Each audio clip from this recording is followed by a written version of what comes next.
Hello বন্ধুরা, আবারও আপনাদেরকে স্বাগতম। আসসালামু আলাইকুম। আজ আমরা কথা বলবো নরওয়ে নিয়ে। এখানে কত মাস রাত থাকে, কত মাস দিন থাকে। এই দেশে কত শতাংশ মানুষ বিয়ে করে। এখানকার বন্দিরা কেন বাড়ির চেয়ে জেলে বেশি সময় থাকতে পছন্দ করে। ওই দেশে প্রবাসীদের আয় কেমন, ভিসা কিভাবে লাগাবেন, বেতন ও কাজ সম্পর্কে জানাবো। এমন আরো অনেক চমকপ্রদ তথ্য আজকের এই আকর্ষণীয় ভিডিওটিতে জানানো হবে, তাই ভিডিওটি শেষ পর্যন্ত দেখুন। আর নতুন বন্ধুরা আমাদের চ্যানেলটি অবশ্যই সাবস্ক্রাইব করুন এবং পাশে থাকা ঘন্টার বাটনে ক্লিক করুন, যাতে প্রতিটি নতুন ও আকর্ষণীয় ভিডিও আপনাদের কাছে পৌঁছে যায়। তাহলে বন্ধুরা, এবার মূল বিষয়ে আসা যাক। নরওয়ে, যার পুরো নাম কিংডম অফ নরওয়ে। এর রাজধানীর নাম অসলো, যা নরওয়ের সবচেয়ে বড় শহর। নরওয়ের সরকারি ভাষা নরওয়েজিয়ান। 2021 সালে নির্বাচন অনুষ্ঠিত হয় এবং জোনাস গাহর স্টোরে নরওয়ের নতুন প্রধানমন্ত্রী হন। নরওয়ের আরেকটি পরিচিত নাম হলো মিডনাইট সান বা মধ্যরাতের সূর্যের দেশ। নরওয়ের ভূখণ্ড একসঙ্গে সংযুক্ত নয়। কয়েক বছর আগেও দেশটির বিভিন্ন দ্বীপের মধ্যে যোগাযোগ করা কঠিন ছিল, কিন্তু বর্তমানে নরওয়ে সরকার বিভিন্ন সেতু ও টানেল নির্মাণ করে এবং দেশটির বিভিন্ন অঞ্চলকে পরস্পরের সঙ্গে যুক্ত করেছে। ফলে এক জায়গা থেকে অন্য জায়গায় সহজেই যাতায়াত করা যায়। পাহাড় কেটে এবং সমুদ্রের ওপর সেতু নির্মাণ করে পুরো নরওয়ের যোগাযোগ ব্যবস্থাকে অত্যন্ত সুন্দরভাবে গড়ে তোলা হয়েছে। যদি এখানকার বিয়ের কথা বলা হয়, তাহলে নরওয়ের মানুষ বিয়েকে খুব বেশি গুরুত্ব দেয় না, এমন একটি ধারণা প্রচলিত ছিল। অনেক নারী পুরুষ বিয়ে ছাড়াই একসঙ্গে বসবাস করেন। এখানকার মানুষের মধ্যে সম্পর্ক স্থাপনের প্রবণতাও বেশ স্বাধীন। এই কারণেই অনেক মানুষ বিয়ের প্রতি আগ্রহী নয়। কেউ কেউ দীর্ঘমেয়াদী সম্পর্কের জন্য বিভিন্ন ধরনের আইনি চুক্তিও করে থাকে। বন্ধুরা, ঐতিহাসিক তথ্য অনুযায়ী হাজার হাজার বছর আগে নরওয়ের বিশাল অংশ বরফে ঢাকা ছিল। ধীরে ধীরে আবহাওয়ার পরিবর্তন হয় এবং বরফ সরে গিয়ে এখানে মানুষের বসতি গড়ে ওঠে। তখন মানুষের প্রধান জীবিকা ছিল শিকার ও মাছ ধরা। নরওয়ের রাষ্ট্রীয় ইতিহাসের সূচনা নবম শতকের দিকে। পরবর্তীতে 1300 শতকে দেশটি শক্তিশালী রাজ্যে পরিণত হয়। 1397 সালে নরওয়ের কালমার ইউনিয়নের অংশ হয়। 1524 সালে ডেনমার্ক ও নরওয়ে একত্রিত হয়।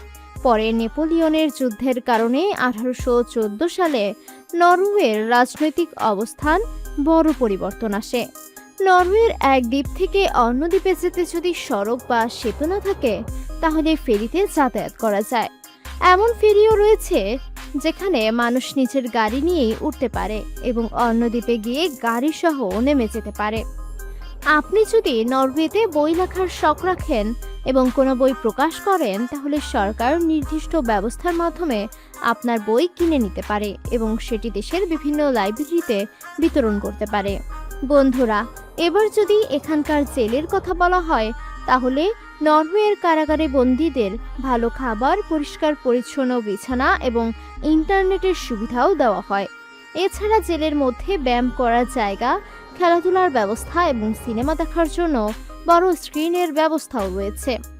আপনি শুনে অবাক হতে পারেন, আমাদের অনেক মধ্যবিত্ত পরিবারের কাছেও যে ধরনের সুযোগ সুবিধা নেই, নরওয়ের কারাগারের বন্দীরা তার কিছু কিছু সুবিধা পেয়ে থাকেন। 2017 সালে নরওয়েতে FM রেডিও সম্প্রচার বন্ধ করে পুরো দেশকে ডিজিটাল রেডিও ব্যবস্থার দিকে নিয়ে যাওয়া হয়। নরওয়ের উত্তরে এমন একটি শহর রয়েছে যেখানে বছরের নির্দিষ্ট সময়ে দীর্ঘ সময়ে সূর্যের আলো দেখা যায় না। নরওয়ের উত্তরাঞ্চলের একটি গ্রাম ব্রুজেন্ডাল সম্পর্কে বলা হয়েছে যে সেখানে 18 মার্চ থেকে 25 সেপ্টেম্বর পর্যন্ত সূর্য দেখা যায় না, যা প্রায় 175 দিন। 26 সেপ্টেম্বর সূর্যের ফিরে আসার সময় স্থানীয় মানুষ আনন্দ উদযাপন করে। নরওয়ের মুদ্রার নাম নরওয়েজিয়ান ক্রোন। নরওয়ে ও বাংলাদেশের সময়ের মধ্যে কয়েক ঘন্টার পার্থক্য রয়েছে। বন্ধুরা, নরওয়েতে অ্যালকোহল ব্যবহারের বিষয়টি বেশ প্রচলিত। বিভিন্ন বয়সের মানুষ অ্যালকোহল ব্যবহার করে। তবে ভিডিওতে বলা বয়স ও মাদক সংক্রান্ত তথ্যগুলো বর্তমান আইনের সঙ্গে মিলিয়ে দেখা প্রয়োজন।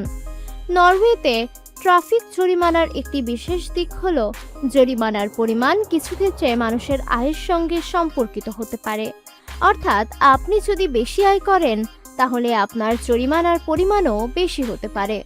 নরওয়ের মানুষের মধ্যে সাইকেল চালানোর জনপ্রিয়তা অনেক বেশি।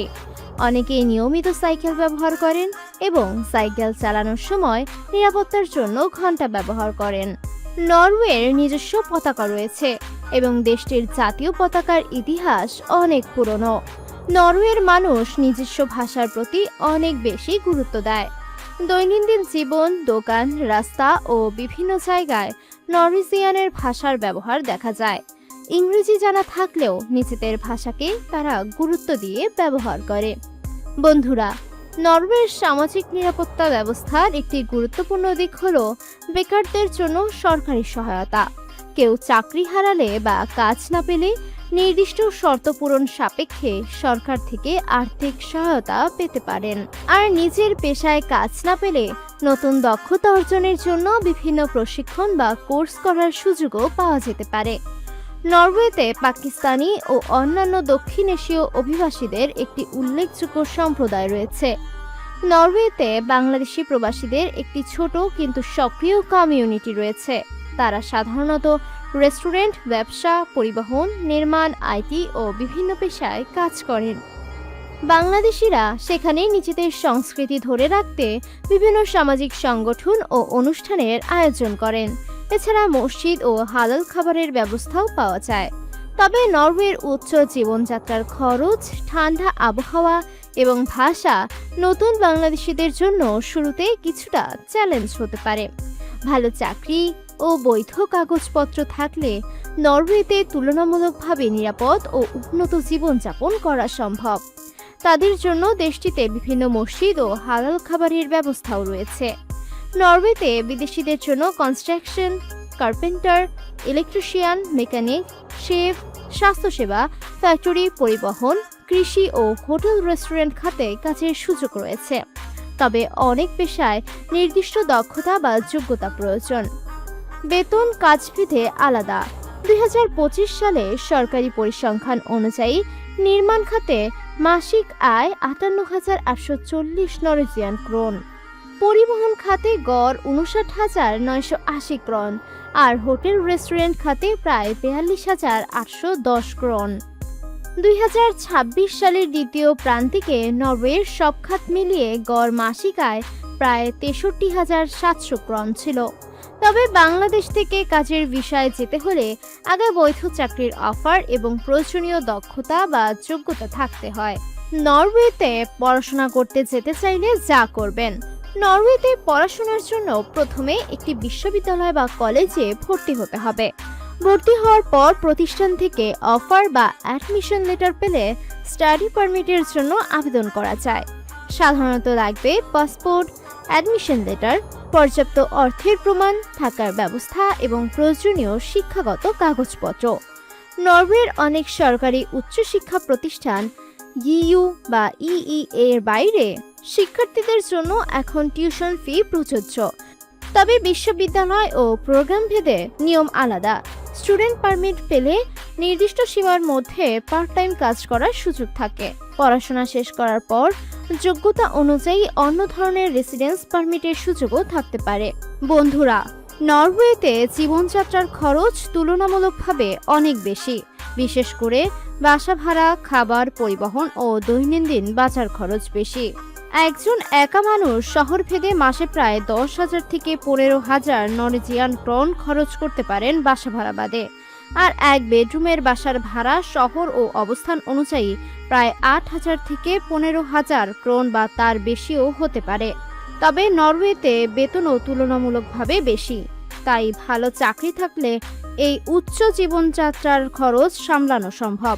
নরওয়েতে বিদেশিদের জন্য construction, electrician, plumber, mechanic, driver, chef, hotel restaurant, factory, স্বাস্থ্যসেবা ও আইটি খাতে কাজের সুযোগ রয়েছে।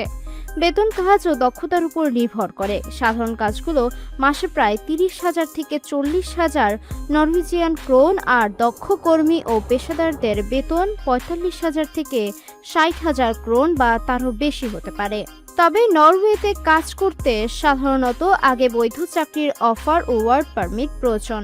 একটি ভালো দেশের পরিচয় তার ভালো জনগণ ও ভালো শাসন ব্যবস্থার মাধ্যমে পাওয়া যায়। আল্লাহ আমাদের দেশকেও ভালোভাবে পরিচালিত হওয়ার তৌফিক দান করুন, আমিন। বন্ধুরা, আজকের এই তথ্যবহুল ও আকর্ষণীয় ভিডিওটি কেমন লাগলো কমেন্ট করে অবশ্যই জানাবেন। নতুন বন্ধুরা আমাদের চ্যানেলটি সাবস্ক্রাইব করুন এবং পাশে থাকা ঘন্টার বেল আইকনে ক্লিক করুন, যাতে প্রতিটি নতুন ও আকর্ষণীয় ভিডিওর নোটিফিকেশন আপনাদের কাছে পৌঁছে যায়।